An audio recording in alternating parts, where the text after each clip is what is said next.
Chandragupta second की जो एक इंस्क्रिप्शन थी, ठीक है, उसको हम उदयगिरी इंस्क्रिप्शन बोलते हैं, जो कि कहाँ पे, मध्य प्रदेश में। ठीक है, आगे हम देखते हैं। आगे क्या है, एक गुप्ता वर्ड है, उसका मतलब क्या है, बस ये जानना ज़रूरी है। मतलब प्रोविंशियल गवर्नर, प्रोविंशियल गवर्नर को उस टाइम पे गुप्ता बोलते थे। आगे हम देखते हैं। आगे हमारा साउथ इंडियन अगर इंस्क्रिप्शन की बात की रहे तो इसमें एक ही ये सबसे इम्पॉर्टेंट है, वो है एहुल प्रहस्ती इंस्क्रिप्शन। ठीक है, वो किसके टाइम पे थी, वो थी पुलकेशिन सेकंड के टाइम पे थी, और ये कहाँ पे, कर्नाटका स्टेट में। ठीक है, आगे देखते हैं। आगे अब हम कॉइन्स के बारे में बात करेंगे। ठीक है, कॉइन्स से भी हमें काफ़ी ज़्यादा आइडिया मिलता है कि उस टाइप की वहाँ की इकोनॉमी कैसे हुआ करती थी।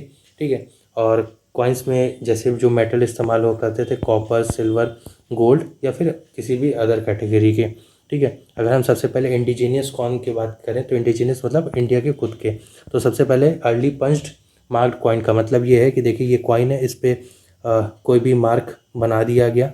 ठीक है, पंच कर दिया गया इस पर। ठीक है, तो उसका वहाँ पे सिंबल बन गया, इसी को ही अर्ली पंच मार्क कॉइन बोलते थे। और जैसे मार्क में क्या बनता था, जैसे हो गया हिल, हो गया ट्री, हो गया फिश, बुल, एलिफेंट, इस टाइप का ही उसमें मार्क बनाया जाता था, और कोई इंस्क्रिप्शन नहीं हुआ करती थी इसमें। ठीक है, बस एक मार्क हुआ करता था। आगे देखते हैं हम।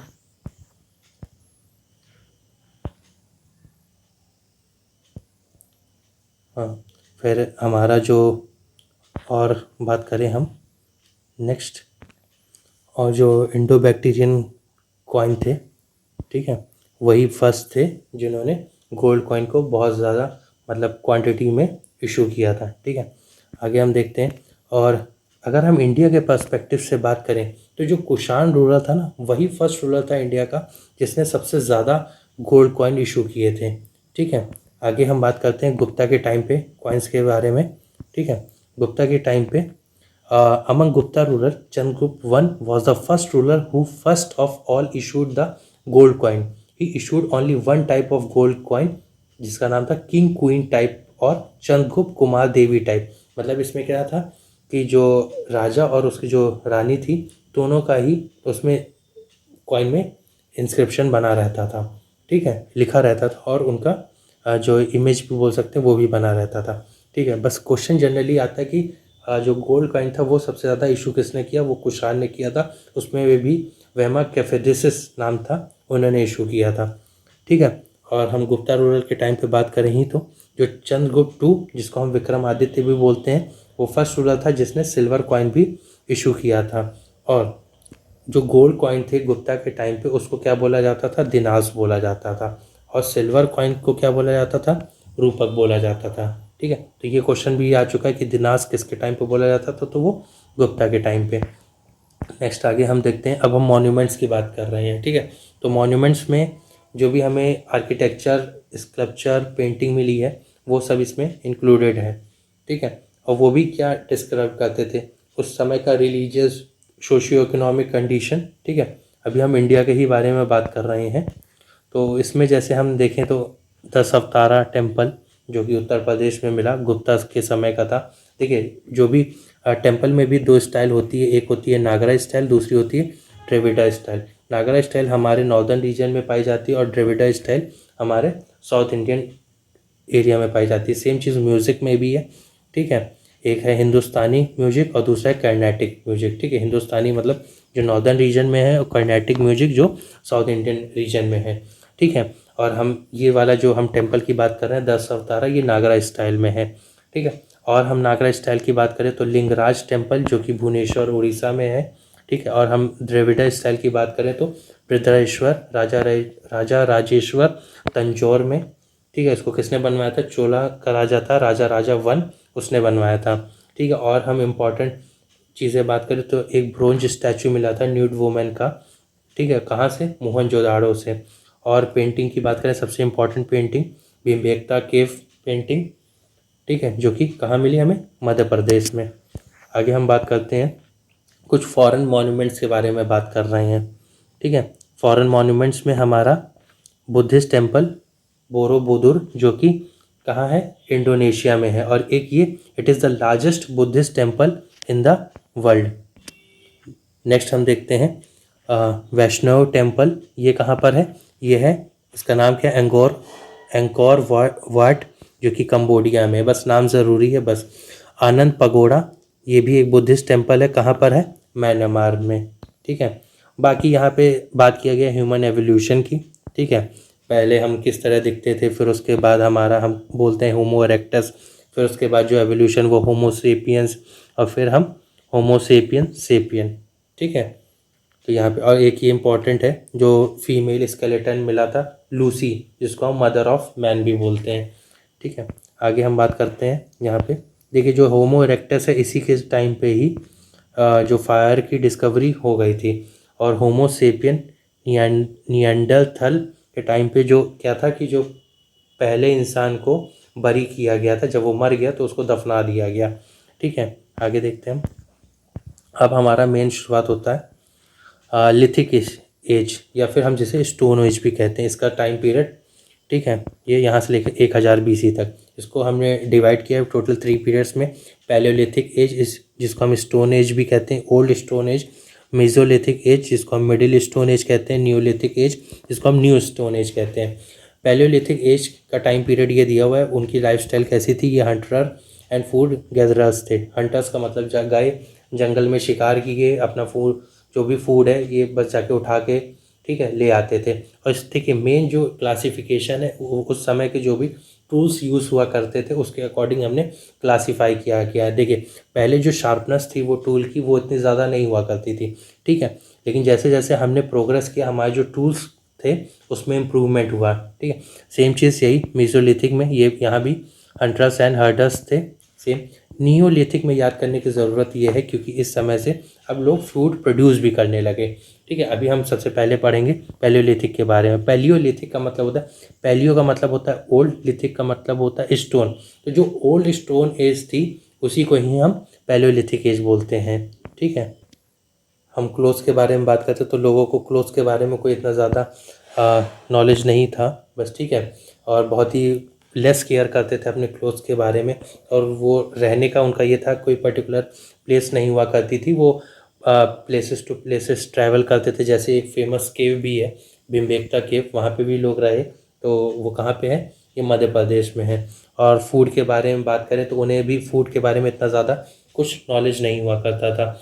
और नेक्स्ट हम बात करें अगर कि जैसे कोई लोग मर गए तो उसके बाद उनको किस तरीके से दफनाना है या जलाना है, उसके बारे में भी उन्हें कोई आइडिया नहीं हुआ करता था। ठीक है, आगे हम देखते हैं।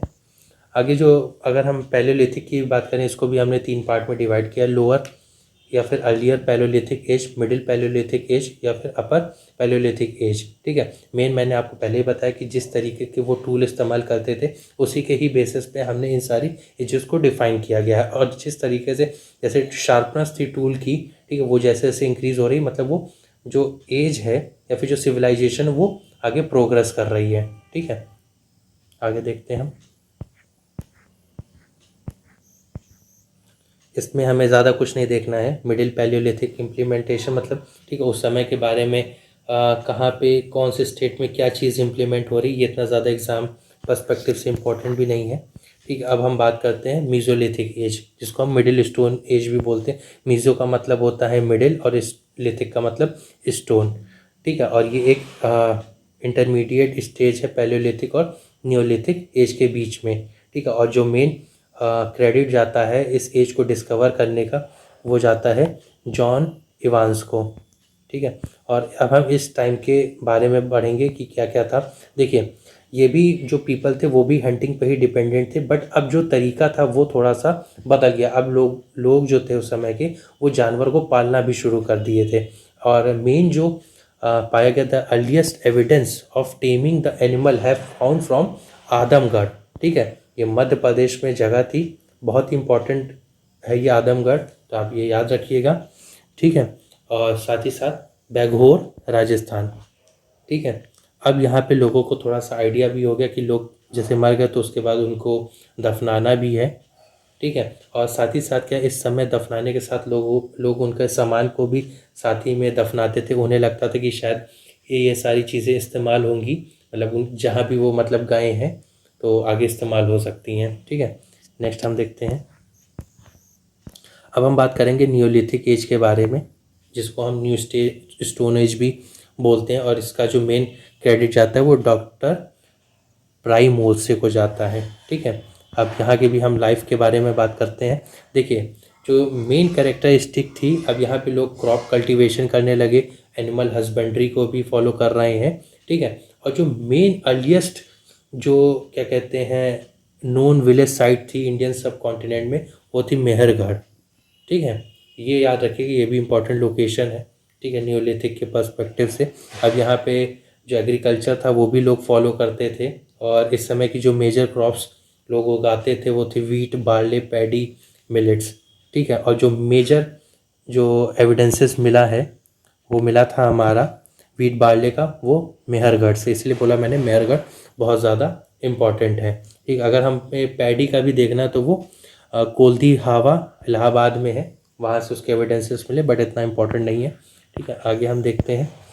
अभी यहाँ पे एनिमल हस्बेंड्री की बात करें तो लोग जानवरों को पाल भी रहे थे, और जानवर की कैटेगरी में डॉग, शीप, गोट, हॉर्स वगैरह को, ठीक है, लोग एनिमल की हंटिंग भी करते थे, फिश को भी पकड़ने जाते थे। ठीक है, तो ये सब चीज़ें अब स्टार्ट हो गई थी, इसका मतलब ये प्रोग्रेस काफ़ी स्टार्ट हो गई है। ठीक है, अब लोगों को इस समय कॉटन के बारे में भी पता चल चुका था, और लोग क्लोथ्स के बारे में जानने लगे और कपड़े पहनने लगे।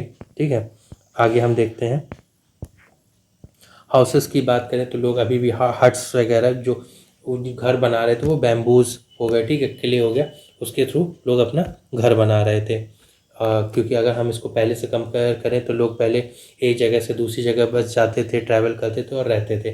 ठीक है, आगे हम देखें पॉटरी की बात करें तो इस समय जो व्हील थी उसका डिस्कवरी हो गया था। ठीक है, तो ये कहीं ना कहीं एक मेजर अचीवमेंट था उस टाइम का। ठीक है, अब बरियल प्रोसेस की बात करते हैं। ठीक है, देखिए दो टाइप का बरियल प्रोसेस हुआ करता था, एक होता है कंप्लीट जिसे पूरी बॉडी को दफना दिया गया, और पार्शल जिसका मतलब कुछ पार्ट बॉडी का खुला छोड़ दिया गया। ठीक है, तो यहाँ हमने देख लिया। और कुछ जगह क्या है कि उनके जैसे उनके पेट्स भी हुआ करते थे, लोग उनको भी साथ में ही दफना देते थे, और ऐसा एविडेंस कहाँ मिला है? मेहरगढ़। ठीक, और ये कहाँ है लोकेशन? बलूचिस्तान, पाकिस्तान में। ठीक है, तो ये सब चीज़ें थी। आगे हम देखते हैं।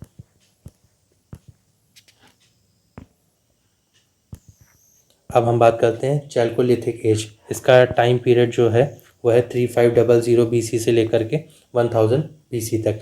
चैल्को का मतलब है कॉपर, लिथिक का मतलब है स्टोन, तो ये अब कॉपर स्टोन एज है। अब कॉपर की डिस्कवरी हो चुकी है। बाद में क्या है, जब कॉपर को अदर मेटल्स के साथ मिक्स किया गया, जैसे कि टिन और जिंक, ठीक, उसके बाद एक नया मेटल बना या फिर अलॉय बना जिसको हम बोलते हैं ब्रोंज, तो हम इसको ब्रोंज सिविलाइजेशन भी कह सकते हैं। ठीक है, आगे हम देखते हैं। और हाँ, it means the extension of chalcolithic age was existed only in north India, not in south India. ठीक है, और चैल्कोलिथिक एज को भी 3 स्टेजेस में डिवाइड किया गया। पहला pre Harappan stage, Harappan age, post Harappan age. ठीक है, इसके ईयर भी ज़रूरी हैं, कभी कभार मैच द फॉलोइंग में आ सकता है। तो प्री हड़प्पन एज 3500 BC से लेकर के 2500 BC तक, हड़प्पन एज 2500 BC से लेकर 1750 BC तक, पोस्ट हड़प्पन एज 2000 BC से लेकर के 1000 BC तक। ठीक है, अब हम पढ़ेंगे सीधे। देखिए, प्री हड़प्पन एज में कोई इतना ज़्यादा मतलब खास है नहीं इम्पोर्टेंट पढ़ने लायक। अब हम पढ़ेंगे सीधे हड़प्पन एज से। ठीक है, हड़प्पन एज में क्या है कि 3 names are proposed for the civilization of Harappan age. सबसे पहला नाम हड़प्पन सिविलाइजेशन के नाम से भी जाना जाता है, इंडस सिविलाइजेशन के नाम से भी जाता है, इंडस सरस्वती सिविलाइजेशन के भी नाम से जाता है। ठीक है, हड़प्पन इसलिए बोला जाता है क्योंकि हड़प्पन साइट सबसे पहली साइट डिस्कवर की गई थी, तो उसके नाम पे इंडस नदी वहाँ पे फ्लो होती है, तो इंडस नदी के नाम से सरस्वती नदी भी फ्लो होती है वहाँ पे। ठीक है, तो सरस्वती सिविलाइजेशन के भी नाम से। और जो हड़प्पन सिविलाइजेशन थी वो कौन से एज में इसको हम क्लासीफाई करते हैं, तो वो है कॉपर एज में। ठीक है, अब कुछ साइट्स हैं इंपॉर्टेंट, उसके बारे में हम देख लेते हैं। ठीक है, अफ़गानिस्तान में एक इम्पॉर्टेंट साइट थी सौथुगी, बलूचिस्तान पाकिस्तान में मेहरगढ़, पंजाब में हड़प्पा, सिंध में मोहनजोदाड़ो और चुनंदारो, जम्मू कश्मीर में मांडा, हरियाणा में राखीगिरी, राजस्थान में कालीबंगा, उत्तर प्रदेश में आलमगीर, गुजरात में धौलावीरा, लोथल, सुरकोतदा, महाराष्ट्र में दाइमाबाद। ठीक है, आगे हम देखते हैं। अब ये इतना इम्पोर्टेंट नहीं है, इसको हम स्किप करते हैं।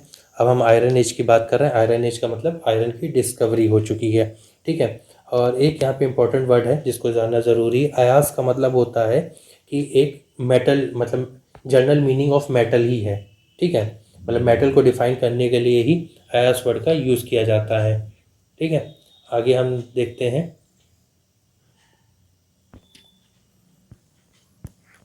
आगे हमारा इम्पोर्टेंट है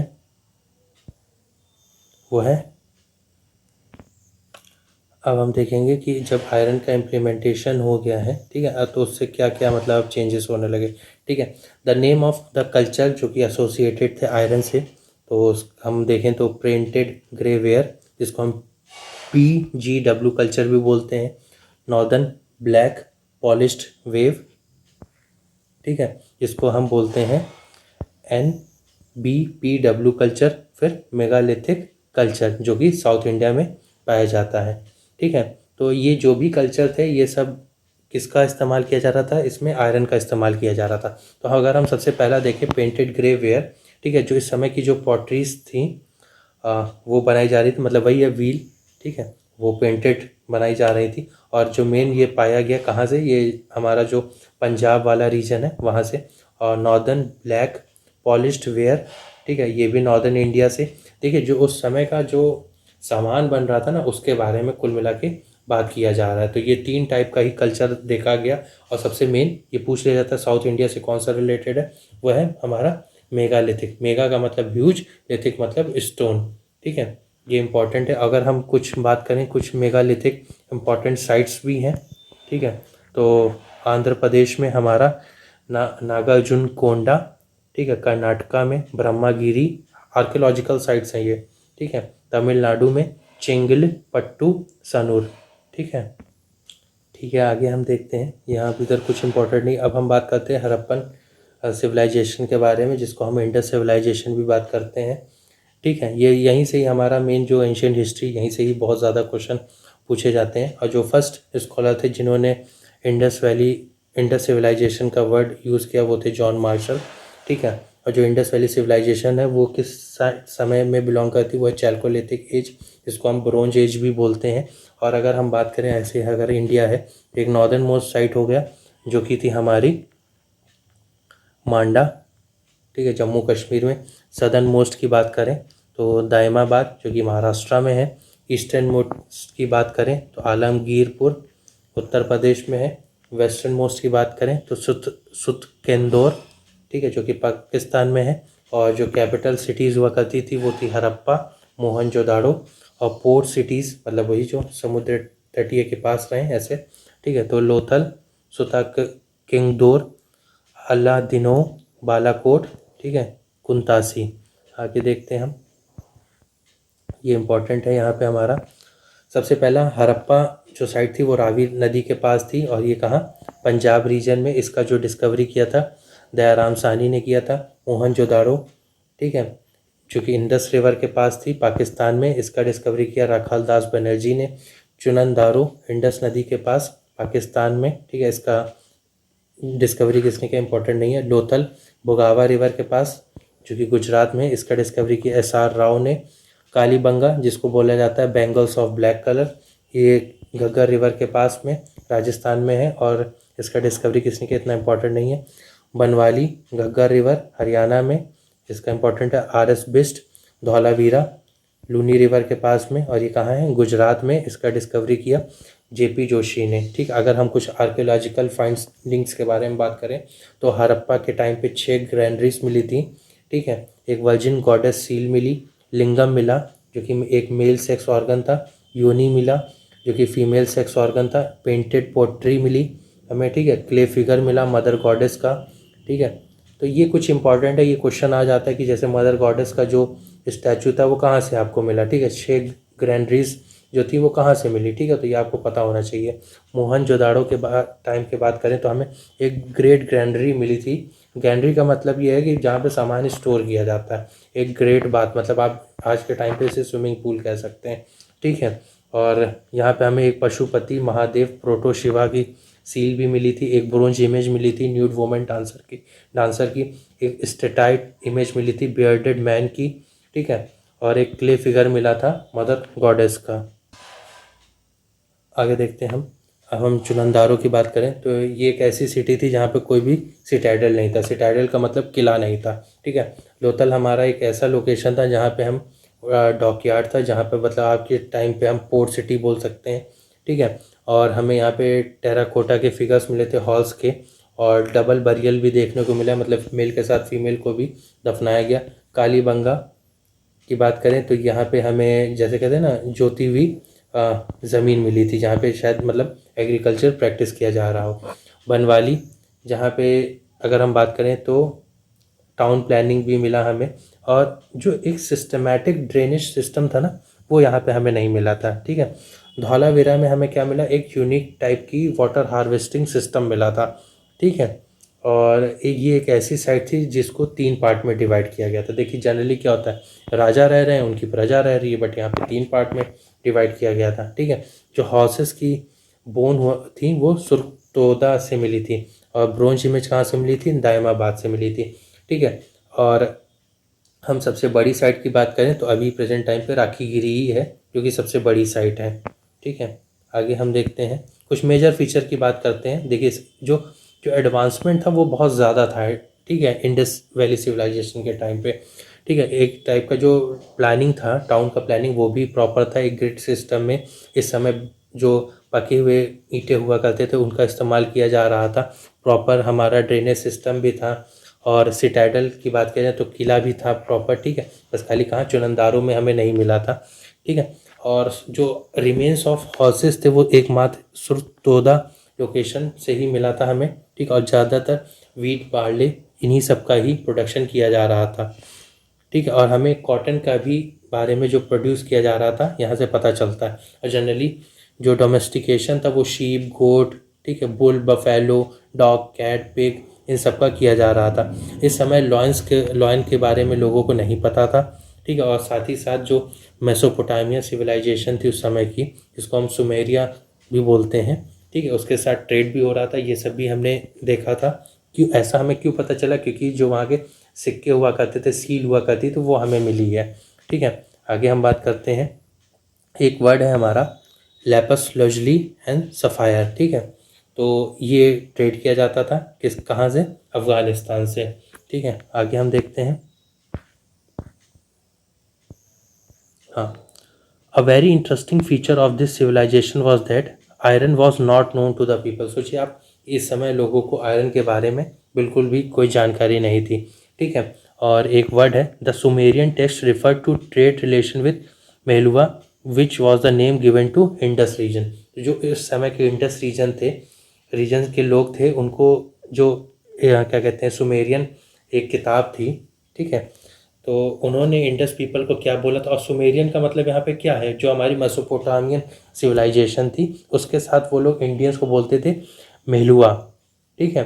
और क्या कहते हैं सतोगी और मुंदीग, ठीक है, ये इंडस साइट थी जो कि कहाँ मिली थी हमें, अफ़गानिस्तान में, ठीक है। अब हम बात करते हैं, देखिए कुछ जैसे होता है ना, अगर आप एक जगह से दूसरी जगह जा रहे हैं तो आप डायरेक्टली नहीं, आप कहीं रुकेंगे भी, तो सेम चीज़ था। तो सुमेरियन टेक्स्ट में 2 ऐसी स्टेशंस के बारे में जिक्र किया गया था। एक था दिलमन जो कि बहराइन में है, और दूसरा मकान, ठीक है, जिसको हम मकरन कोस्ट भी कहते हैं, ठीक। नेक्स्ट हम बात करते हैं, जो हरप्पन पीपल थे उनको कॉटन के बारे में पता था, और ग्रीक कॉटन को क्या बोलते थे, सिंडन, ठीक है।